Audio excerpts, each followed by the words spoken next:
What's going on, YouTube? Welcome to Fresh Review. Today we got another weekly WWE video. We're releasing a WWE video every Wednesday, so you're interested in these videos, stay tuned. This video we got a special one for you guys. I'm ranking every woman on the WWE main roster, so Monday Night Raw and Friday Night SmackDown. You guys like to see me do a WWE NXT review of all the women and all the men on NXT. Let me know down in the comment section down below. That could be one of my future videos. But for right now, we're doing the main roster women. And to do this tier list, I looked at five things. Is one, how are you booked? So how are you booked is how WWE values you. Are you winning your matches? Are you losing your matches? Are you getting a lot of on-screen time? Do they not even care about you or not being mentioned at all on the show? Two, your in-ring ability. How good are you inside the ring when the bell rings from start to finish? Can you put on a very entertaining match? Three, your mic skills and your character work. How entertaining are you as a person on the mic or just as a character in general? What's your gimmick like? Four, your audience connection. Whenever you make your entrance or whenever you put on a match, what's the audience like? Are they making a lot of noise? Are they cheering you? You're a face? Are they booing you? You're a heel? Do they like your move set? Do you get a lot of pops? Anything like that. And then five, your star power. Are you a megastar box office type person? I've said, oh, this person's on Monday Night Raw or Friday Night SmackDown. Will I be interested in going to buy tickets to go see you? Does anybody want to go see you? Anything like that. Um, so we're looking at those five things to come up with this tier list. So we're going to start with F tier and then make our way all the way up to the top, which is S tier. There's 36 women on here, so bear with me. I will have this timestamp for you guys. But starting with F tier, we have two people here. And I have no comment for this tier list. 'Cause I'm not even sure these people wrestle anymore or wrestle at all. So it is Scarlett Bordeaux and Valhalla. So Valhalla has been out because she's pregnant. So, but when she was not pregnant, she was the manager for the War Raiders. She really didn't do too much. She did some spots where she had taken bumps or delivering moves and stuff like that to some of the men, but other than that, didn't do too much. And then Scarlett Bordeaux basically just follows around her husband, Karrion Kross. You see her in the background a lot, but she hasn't wrestled, at least to my knowledge, on WWE. I did know she wrestled at previous promotions, but not too much at WWE. Those are the two I consider to be F tier. I can't remember the last time they've been in the ring to have an actual one-on-one match. So there's that. Now D tier. This tier consists of 6 women, and we're going to start at the bottom of this tier and work our way up to the top. I call this the loser tier because these people are in the match. You kind of expect them to lose. Now, granted, I do have a tag team in this tier list, and for this tag team and for all tag teams, if they are in a singles match, this is pretty much based on their singles perception. If that makes sense. So, if this tag team's in a singles match, you probably would expect for them to lose. In a tag team match, it is a little bit different. You guys want me to do a tag team tier list? I could do that in the future. But for right now, we're just doing it based on your single individuality. And starting with Maxine Dupree at the bottom of this tier.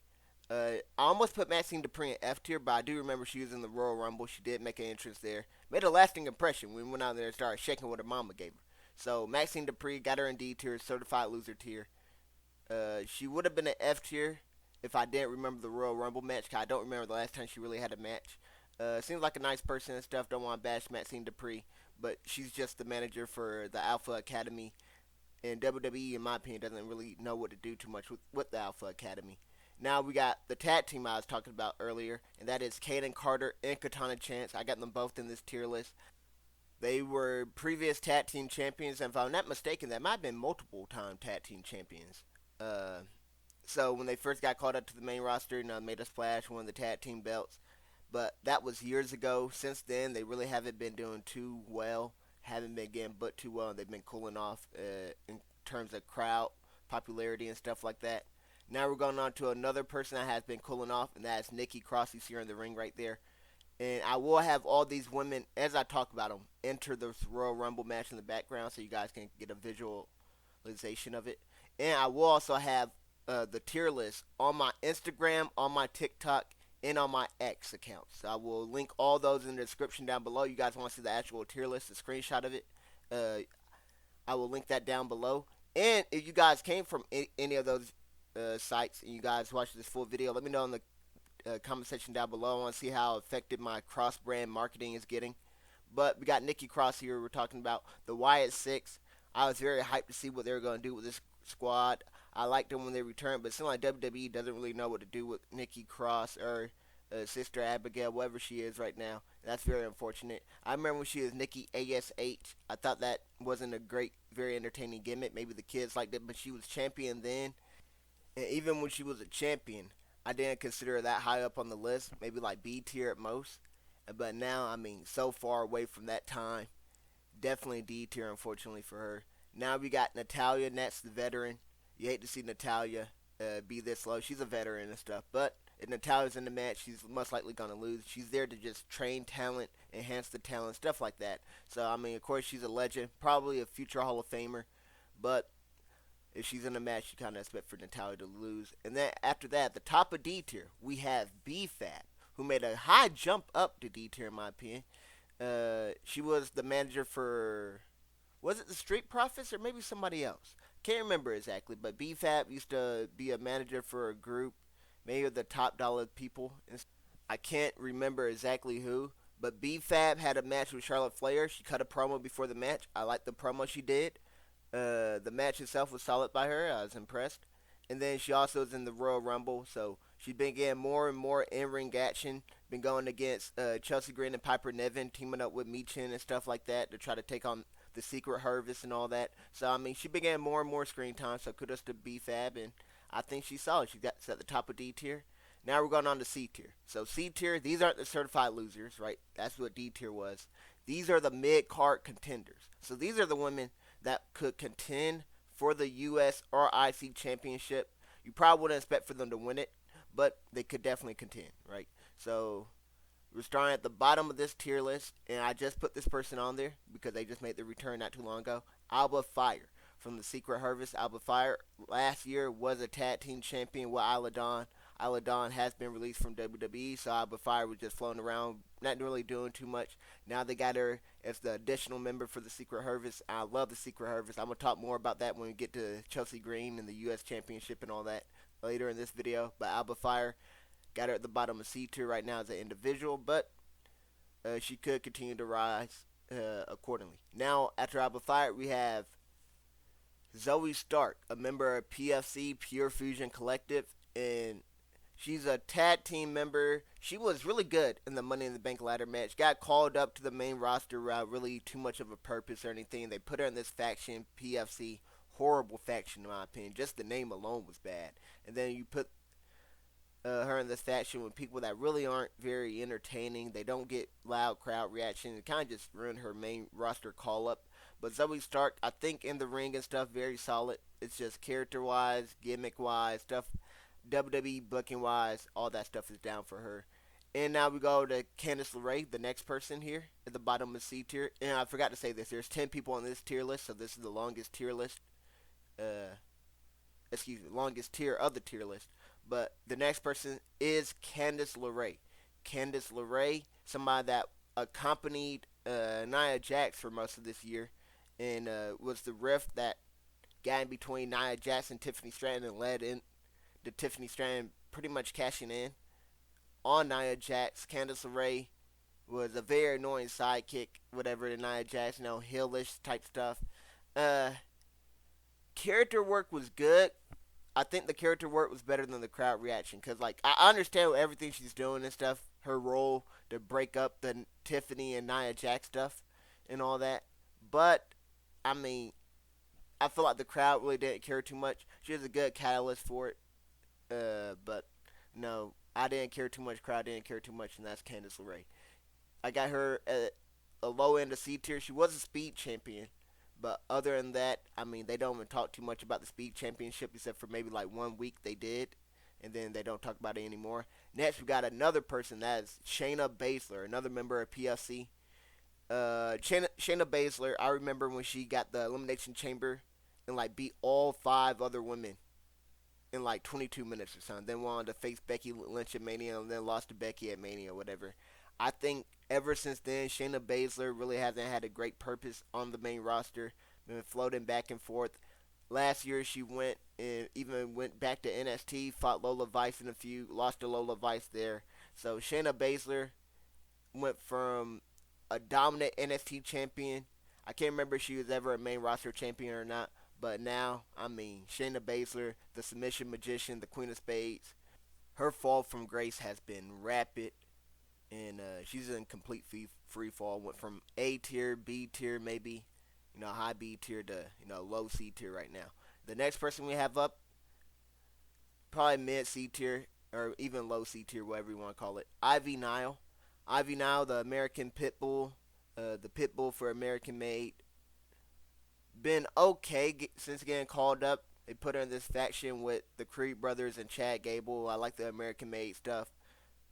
In the ring, solid, whatever. Nothing too crazy. They did have her contend for the IC championship against Lyra Valkyria. I think they took a little too long to get there because after the Royal Rumble, they had Ivy Nile stare down Lyra Valkyria after eliminating Lyra at the Rumble. I'm like, all right, so that's the next feud. Then they went back to Dakota Kai and stuff. But Ivy Nile, they got her in the contendership for the IC championship. I don't see her winning it, but it would have been great maybe if she did. And I love when they have factions hold all the gold. Imagine American Made, the Creed brothers had the tag team championships. Ivy Nile had the IC championship. Chad Gable had the US championship or IC championship as well. I mean, I think that'd be awesome, but unfortunately, don't always get what you want. Now we have Zelina Vega, our next person in C tier, and she's going after the U.S. Championship. Chelsea Green currently holds that, and she's going through Secret Harvest to get there. Zelina Vega was like a manager for LWO for a while. She was even Queen Zelina, which is kind of crazy to think about. Now you think about how she's been booked since. She even fought Rhea Ripley last year for the Women's Championship. So Zelina Vega, WWE values her well. Doesn't use her too often. But when she is in the ring and stuff, they have her contend for championships and stuff. So Zelina Vega I have in the middle of C tier. After that, we have two enforcers here. We have Piper Niven and Raquel Rodriguez. So Piper Niven, the first member of the Secret Harvest with Chelsea Green. I love Piper Niven because her and Chelsea Green, that dynamic there, I think is awesome. They're peak entertainment in my opinion. So I remember you see all the times they're in the ring together, and then they get the friendly fire, or Piper Niven accidentally destroying Chelsea Green. Uh, I love those moments, and I thought they might have kept having those moments happen until they eventually like maybe broke up, and they had Piper Niven turn on Chelsea Green and become U.S. champions. But it seems like WWE wants to keep these two together long term. I haven't seen any hints of a turn or anything like that. So I'm cool with that because I love seeing Chelsea Green and Piper Niven together. I think they're peak entertainment, like I said. I have her confidently in C tier as an individual because I don't see her anytime soon going after the titles. As long as she's tied to Chelsea Green, I think Chelsea Green would probably be the one that they have a little bit above Piper Niven in the terms of the pecking order. Same with the next person here, which is Raquel Rodriguez, where right now she's the muscle to Liv Morgan. Liv Morgan, anybody's going after these single titles, it would probably likely be Liv Morgan instead of Raquel. But right now, Raquel is a tag team champion with Liv Morgan. And I thought that match, when they got the tag team championships against Bianca and Naomi, was fantastic. I love that match on Monday Night Raw. And Raquel, since she's been back, match-wise, I think her matches have been solid. I just think she came back at Bad Blood when she interfered in the Liv and Rhea match with no pop and butchered the ending. So that kind of like been her biggest downfall since. But I mean, whenever she's in the ring and stuff, I think she's solid. And then being Liv Morgan's lackey kind of hurts her as an individual person. But I think I had no problem with her being it. But just on this tier list as an individual person, I can't put her really too much higher than C tier. And then our next two people were the runner-ups in the inaugural IC and US Championship. That is Dakota Kai and Michin. So Dakota Kai fell short when she fought Lyra Valkyria. Dakota Kai is one of the members of Damage Control. Damage Control is a solid faction. It's just Damage Control kind of been out due to injuries, with Asuka being out, I believe, due to injuries. Kairi Sane being out due to injury. Then Dakota Kai also being out due to injury. That's kind of one thing that's really hurting Dakota Kai from ever going up too much higher on this card. She just can't stay healthy, unfortunately. Now we have Michin, who fell short to Chelsea Green in the inaugural U.S. Championship title run. And Michin had a great run to get there. Remember, they did a tournament, so she had to win multiple matches to get to the finals. Had a good run in the finals, and they had her kind of get robbed by interference and all that, or a distraction, I should say. So, I mean, they've been booking her decently well. They're trying to build Michin up. It's just, you just can't beat Chelsea Green, right? Because of Secret Harvest and all that. So, I mean, it seemed like the top of C tier where she's going to be mid card contender. Uh, Not really champion, right? So, we're going to end that tier right there. That's all 10 women for the C tier. Now we're going up to B tier. So B tier, this is 8 women. And these are mid-card champions. So the previous 10 are women. They went after the mid-card title. They probably would lose if I had to bet. These 8 women here are mid-card champions. So based on the previous year that they had, if they went after the US or IC championship, I could definitely see them winning it. And we're going to start at the bottom here. And that is the current IC champion. That is Lyra Valkyria. So Lyra Valkyria, her entrance, she's been trying to get a little yeet on type stuff where she comes out, claps her hand, trying to get the crowd involved. The crowd does decently well on it, not too great. In the ring, I think she's solid. I really liked her journey to Queen of the Ring and all that when she ultimately did fall up short to Nia Jax. I liked her in the Money in the Bank and stuff. When she's in a match, I think she's solid. I just think character-wise, mic-wise, there's not a lot of star power, crowd reaction or anything like that. And that hurts because I do think she was the right person to win the IC championship. Cause I definitely saw the vision. Like, all right, all year they've been trying to build her up. But it's very unfortunate that ever since she's been champion, compared to Chelsea Green's feuds have been amazing. Her entertainment level, amazing. Where Lyra Valkyria, nowhere near that.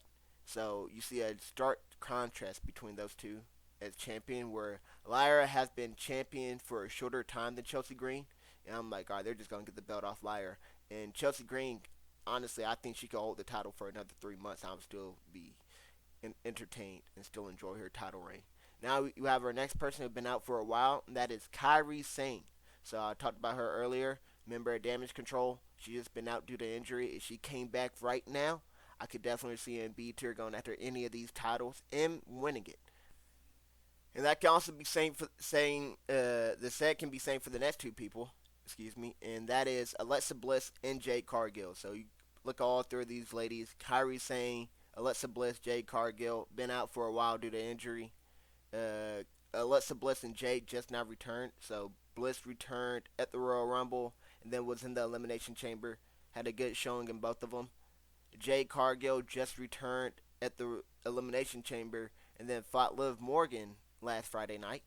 Or was it Monday night? Can't remember which. She fought Liv Morgan, though, ultimately came up short in a solid match. But I feel like Jade went after the US or IC Championship. She would probably win it. Same with Alexa Bliss as well. I have Jade just above Alexa Bliss. But the person I have just above Jade is Naomi. And the reason why I have Naomi above Jade is because injuries, right? So, in-ring work, Naomi has thoroughly impressed me this year. I didn't think she was really that good prior to this year. Like, I didn't think she was bad or anything, but this good, I didn't see it from Naomi personally. And I know there have been a lot of Naomi truthers like, oh, Naomi, push her, she deserves the title and stuff. I'm like, when your finisher's the rear view, I can't really get behind it. Right, so I mean, now the rear view's like a signature move for her, but the split moonsault she does, thought was awesome. Loved her feud with Nia Jax. They had this one match on a Friday Night SmackDown that was so entertaining, and I thought we might have a new champion. It was so good. When Naomi hit the split leg moonsault from the top rope, I thought it was over. Nia Jax kicked out, if I'm not mistaken, or maybe her foot got on the bottom rope because Tiffany put it there or something. Can't remember exactly, but Nia Jax ended up winning that match, retaining. But oh my goodness, that match was so entertaining. Loved that match there. But that brings us to our next person in this B tier. Now we're looking at the B plus tier, right? So those previous people were like mid B. Lyra was B minus, but everybody after that was like mid B tier. This is upper B tier, B plus, and that brings us right to Nia Jax. So Nia Jax had a phenomenal run last year. Nia Jax is somebody that got a lot of slander for injuring people, saying she's an unsafe. Well, people started saying she's an unsafe worker. She's this, she's that. Last year, she went on a tear. She lost to Rhea Ripley at Perth, Australia, right? At the Elimination Chamber last year, but that's a hometown match. Rhea had to dig deep to win that. After that, she dominated. Ended up becoming Queen of the Ring. Beat Bailey at SummerSlam to become champion. And I thought, this is awesome. Great job. Now I deserved it. She's been dominating ever since. But I think they've been ruining Nia after she became champion. And this similarly happened to a man in the man side. So we ended up doing a man tier list. I might talk about Gunther. Because Gunther, similar to Nia, won King of the Ring, became champion at SummerSlam, and then like kind of lost a lot of momentum since he became champion. Cause you look at Nia Jax, she returned, dominated everybody. Then she just started losing. She lost to Liv at Crown Jewel. She lost to Bianca in a War Games qualification match, or excuse me, not qualification, advantage match. She lost at War Games, the 5v5 match. She lost to Tiffany, of course, for the title. But that's to be expected because everybody wanted the Tiffany cash in to happen even sooner than it did. But she lost that match. She lost a bunch of tag team matches with Tiffany and Candice LeRae throughout that whole entire time span. Like Nia Jax went from only having one L, and that's being to Rhea, to having a whole bunch of L's. And she's supposed to be this dominant, imposing figure and stuff. Like the tag team L's are okay, but all these other L's, I'm like, dang. They just kept giving her L after L after L. I think that derailed a lot of her momentum. I still got her at the top of B tier. I could see her going after the IC or US Championship and being, winning it. But definitely, I don't see her in this next tier anymore, and that's a shame because she definitely was an A tier and then a potential candidate for S tier even. But now after Nia Jax, we have the top two remaining people of B tier, and this was a tough one for me. I didn't know what to put here. So I kept the champion number one. Chelsea Green is number one. She's at the top of B tier. The person we will talk about next is number two of B tier, and that is Roxanne Perez. Just got called up to the main roster. And I want to say she got called up, but then I see her on NXT a whole lot. So the call up might not be official, but she definitely will be on the main roster before this year's over. Had a fantastic showing at the Royal Rumble, where she was the longest participant in there. I believe she was entrant number 3, and then made it to the final 3, or even the final 2, perhaps. Can't remember exactly. But Roxanne Perez entered early, stayed late. Hey, Mamba mentality right there. Entering early and staying late. First one in, last one out. That's Roxanne Perez. Workhorse ability. She was a fantastic NXT Women Champion. She can cut great promos. She's been feuding with Bailey a lot. Lost her title to Julia on NXT. But, I mean, even without the title, she's still very entertaining. So, Roxanne Perez, awesome character. Great in-ring work. And she's like Tiffany from last year. Where Tiffany last year, I said when she got called up, all right, she's B tier. But I can see Tiffany a year from now making that climb up to S because the sky's the limit with her. Roxanne Perez is the same way. So, right now, I got her B tier. B+. But next year, she could very well be A+, or even S tier. She's definitely more than capable. Now we have the champion, the U.S. champion, Chelsea Green. I promise you I won't try that again. But we have Chelsea Green here. And she's somebody that turned mildew into barbecue. Whatever little you give her, she makes a lot out of it. She turns an inch into a mile. She is awesome. Chelsea Green, I remember when she got eliminated in the Royal Rumble in like record time, maybe like 3 seconds, whatever, fastest women's elimination, perhaps, if I'm not mistaken. Then the next year in the Rumble, she's just out there trying to survive for the longest. Then you get the friendly fire, her just getting destroyed by everybody. Mainly Nia Jackson, Piper Niven. That was a funny dynamic. Then, Money in the Bank. She's like the R-Truth for the ladies, right?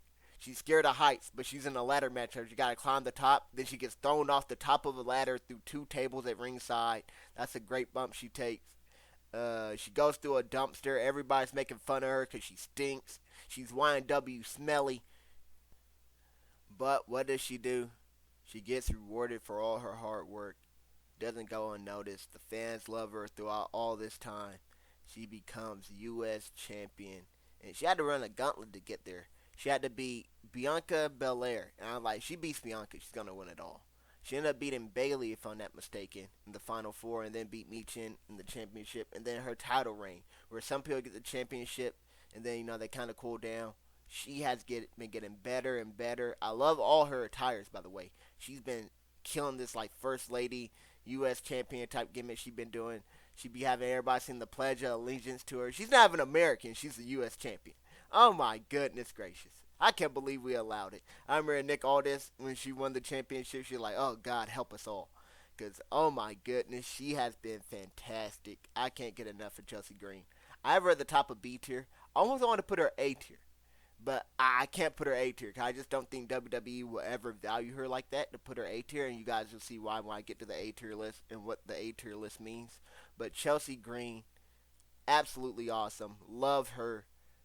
Probably my favorite wrestler, gimmick wise. And then possibly the best on the mic, the Secret Harvest. I can't get enough of it. Now we're going on to the A tier. A tier are world contenders. So these are women that could contend for the main championships, the Universal Championship and the Women's Championship. Those two championships there. These are women that can contend for those.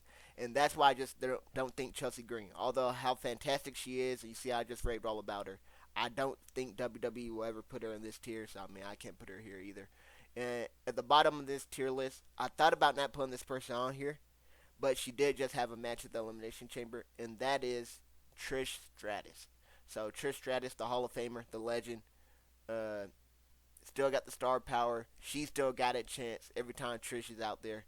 Hometown hero, so of course the crowd loved her at Chamber, so maybe that might be a little why the reception was so great. But I'm like, nah, that's Trish Stratus. She's a legend. Everybody loves Trish Stratus, regardless. But Trish got her at the bottom of A tier here. If she was returned and make another full time run, maybe for a year or so, like John Cena's doing, or like how Trish did a few years back, I could definitely see her contending for the titles, and I would have no problem when she won it because she's a Hall of Famer, still got it, well deserved. Everybody loves Trish. She's ahead of her time. Now we have somebody who has been out for a while, but they were to return. I would see them definitely being able to contend for a championship, and that is Asuka. So, Asuka, and now that I'm recording this video now, and I'm like, I could see Asuka perhaps returning at Mania, and maybe screwing Io Sky, maybe get an Asuka versus Io Sky match in the future. I'm not sure exactly, but I have Asuka here in A tier.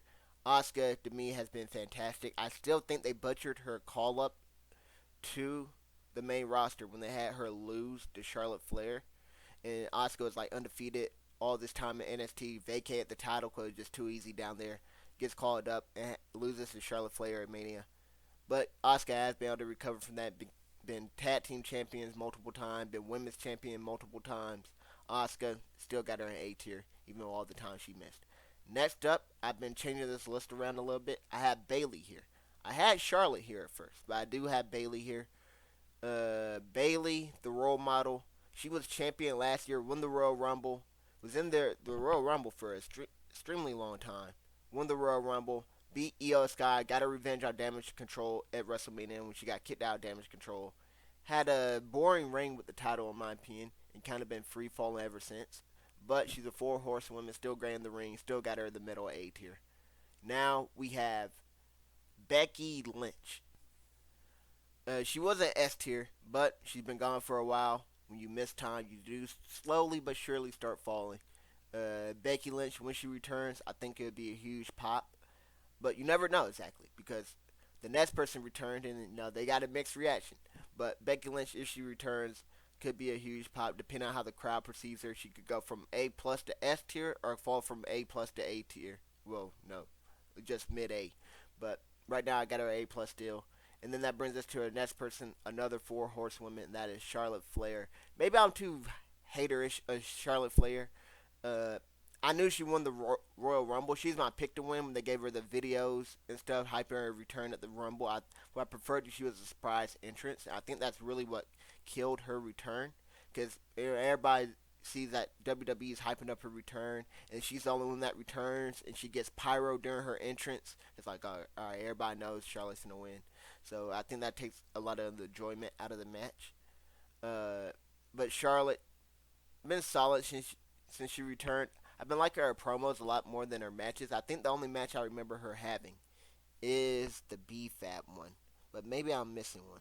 But she definitely been beating up Tiffany and a whole bunch of run-in interference, and they wanted her to be a face, but the crowd did get behind her, so that's why I got her an A tier because the crowd reaction of her was very mixed. And Charlotte had a great line. She said they're either booing or wooing, right? So I mean, granted, she does get crowd reaction, but when you're a face and they have to turn you heel, I kind of have to knock points for it. I don't know because it's different. If she returned as a heel, I would not have knocked any points if they were booing it. But they had to turn you because the crowd got against you and stuff, or didn't get the desired reaction. I got to knock a point for that. But now we go to the top of A tier, and that is the current WWE Women's Champion, and that is Io Sky. And she's at the bottom of A tier, right there with Asuka. But she beats Rhea Ripley in a fantastic match. If she becomes champion, she gotta jump up because of that. So I got her at the top of A tier, without a doubt. So I know this is the World Contender tier, and then we're gonna go to S tier, and S tier is the World Champion tier. So you're gonna be like, she's the World Champion. How isn't she there? Just because you're the champion doesn't mean that you're S tier, right? So for example, Nikki ASH, I mentioned this earlier. When she was champion, she was nowhere near S tier in my opinion. She was B at best, even when she is Nikki ASH and the champion, right? So Io Sky, I think, is a credible champion. All these people in World Contender, if they win the championship, I have no problem with them winning it, right? I think they're definitely all deserving. But I will tell you the difference between World Contender and World Champion when we get up to S tier. But Io Sky missed Money in the Bank, cashed in, became champion, held the title till Mania, lost it at Mania, and then kind of just been floating around ever since with damage control and stuff. A lot of injuries been happening, so it kind of been derailing them. But even in the tag team part, she was entertaining. As a single wrestler, she's very entertaining. Io Sky is awesome. The only thing that I think really holds her back from going up to S tier, and I felt the same way about Asuka when Asuka was champion and stuff, is her speaking ability, right? If she was a native English speaker, that would be so much better for her because she got all the talent in the world. It's just, trying to learn one of the toughest languages out there. It's tough, right? I took French for a couple years. My French is atrocious, you know. So I mean, they say French is supposed to be an English, easy language, at least compared to English. EO was better on the mic. That would be night and day difference. Definitely be S tier. But there's women that I do have an S tier, and I've been shuffling this list all around. And we're gonna start at the bottom, and that is the current WWE Universal Champion, and that is Tiffany Stratton. Former Miss Money in the Bank, she cashed in on Nia Jax, her best friend or turned rival, bitter frenemy, whatever you want to call it. But I thought they did a great job with that relationship of them working together. And then it turning sour. I just think they took way too long for the cash in to happen. Cause like, oh my goodness, how many fake cash ins are we finna do? But still, when she finally did cash in and become champion, everybody loved it, myself included. I'm just glad it finally ended. Cause I got tired of all the fake cash ins and all that. I hate when WWE does that, where the referee gotta act like they're stupid. Like, just take the briefcase, hand it to the ring announcer, and cash in. Like, we can't do like 10 of these, right? Maybe once, maybe twice, maybe 3 times. But when you get past 5 times and you're still doing these fake cash-ins, like, just get it over with already. So, great year by her. She's the current champion. Well deserved, well earned. And I can't wait to see her match for Charlotte at Mania. But I do have Tiffany at S tier. She's number 4. At number 3, we have Liv Morgan. Liv Morgan, I think the only thing that hinders her, I love her character work. She gets you to hate her without a doubt. Her and that Dirty Dom dynamic was fantastic. Loved her Liv Morgan revenge tour, how she got revenge on everybody. I think her title reign got butchered because the person that I still haven't mentioned yet. The way they booked these two, it's the same thing they had with the problem with Liv versus Ronda Rousey. Liv versus Ronda isn't a very realistic match. 'Cause you could look at Liv like she's too little, too petite to compete against that freak of nature that is Ronda Rousey or Rhea Ripley, right? So they had to book these matches with interference or other stuff happening, all these kind of trash like endings that kind of ruined the matches. But I think Liv as a person, she's a current tag team champion. As a character, I mean, a wrestler, all that, absolutely fantastic. I just think it's booking decisions that hinder Liv. But her herself, amazing. Now we have number 2. It was a close one to decide between these two, but I gotta go Number 2, Rhea Ripley. Number 1, Bianca Belair. So let's start with Rhea Ripley. Rhea Ripley, I think, got hindered, of course, with the injury. That's one of the biggest deciding factors. She had to drop her title because she's injured, and then no, she never really lost it. So then she comes back, and I think WWE brought her back too soon because they should have not brought her back if they wanted her to take the title off for Liv. Should have had Liv keep the title longer, have Rhea just sit out longer, or whatever the case may be. Because when they brought her back, they wanted Liv to retain, obviously. But then it's like, all right, now that Liv retained, what do you do with Rhea? Well, you just keep having them feud for like 5, 6 months. Oh my goodness gracious! Even and then like everybody got tired of the feud, and then you put the title right back on Rhea. So it's like I think WWE killed Rhea's booking with that decision. But Rhea herself, as a wrestler, still great, still box office, one of the must see people out there. And then at number 1, we got Bianca Belair. I kind of mentioned this. The silent tiebreaker to me was Bianca not missing any time due to injury, and Bianca was everywhere. She was on Monday Night Raw. She was on Friday Night SmackDown. She was on NXT, defending the tag team titles. And then we all know how talented Bianca is as an individual wrestler. She's able to go out there and compete, put on a show with anybody. She wins the Elimination Chamber. She's going on to face Rhea or Io at WrestleMania. She's going to be the special guest referee at this match on Monday Night Raw. Hopefully it leads to a triple threat match, because that's what I really want. I don't really want to see a one-on-one match at Mania. I want to see a triple threat match. Well, 3 of the top 5 women I have on this tier list in one match, they all deserve that WrestleMania spot. I hope we get it. But I loved her promo with Naomi. Thought that was a fantastic promo. I love Bianca all year. She has been the best, and you know you can't spell best without EST. So, if there's any wrestler that I missed, let me know in the comment section down below. I will review them. But if there's anyone you disagree with, also let me know. Now, as always, thanks for watching. Hope you guys enjoyed. I hope to see you guys on the next one, which will be a Monday Night Raw men's tier list.